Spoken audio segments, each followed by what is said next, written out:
আসন্ন ত্রয়োদশ জাতীয় সংসদ নির্বাচনকে সামনে রেখে নারায়ণগঞ্জ ৩ আসনের স্বতন্ত্র প্রার্থী এবং ৪বারের নির্বাচিত সংসদ সদস্য ও সাবেক প্রতিমন্ত্রী অধ্যাপক রেজাউল করিম ঘোড়া মার্কার পক্ষে ব্যাপক গণসংযোগ ও প্রচারণা চালিয়েছেন। সোমবার দুপুরে সোনারগাঁ উপজেলার বিভিন্ন ইউনিয়ন ও পৌরসভার গুরুত্বপূর্ণ এলাকায় আয়োজিত এই গণসংযোগে স্থানীয় ভোটারদের ব্যাপক উপস্থিতি লক্ষ্য করা যায়। সোনারগাঁ প্রতিনিধি সজীব হোসেন জানান, গণসংযোগকালে অধ্যাপক রেজাউল করিম সাধারণ মানুষের সঙ্গে সরাসরি মতবিনিময় করেন এবং এলাকার চলমান উন্নয়ন কার্যক্রম তুলে ধরেন। তিনি বলেন, সোনারগাঁ ও সিদ্ধিরগঞ্জ এলাকার উন্নয়ন ও অগ্রগতির ধারাবাহিকতা বজায় রাখতে জনগণের সমর্থন প্রয়োজন।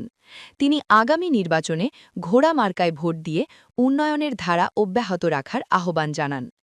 এই সময় তার সঙ্গে উপস্থিত ছিলেন স্বতন্ত্র প্রার্থীর ছোট ভাই ও বিশিষ্ট ব্যবসায়ী সিআইপি বজলুর রহমান। এছাড়াও প্রচারণায় অংশ নেন উপজেলা বিএনপির সাবেক সভাপতি খন্দকার আবু জাফর, সোনারগাঁ পৌর বিএনপির সাবেক সাধারণ সম্পাদক হুমায়ুন কবির রফিক, পৌর যুবদলের সাবেক সভাপতি ফারুক আহমেদ তপন, পৌর বিএনপির সাবেক সভাপতি পনির হোসেন ও জাকির হোসেন জিয়াসহ স্থানীয় নেতাকর্মীরা। প্রচার কার্যক্রমে অংশ নিয়ে বক্তারা বলেন, এলাকার টেকসই উন্নয়ন নিশ্চিত করতে অভিজ্ঞ, দক্ষ ও সৎ নেতৃত্ব প্রয়োজন। তারা দাবি করেন, অধ্যাপক রেজাউল করিম পূর্বেও নানা উন্নয়নমূলক কর্মকাণ্ড বাস্তবায়নের মাধ্যমে জনগণের আস্থা অর্জন করেছেন। গণসংযোগ চলাকালে বিভিন্ন শ্রেণী-পেশার মানুষ স্বতঃস্ফূর্তভাবে অংশ নেন এবং প্রার্থীর সঙ্গে মতবিনিময় করেন।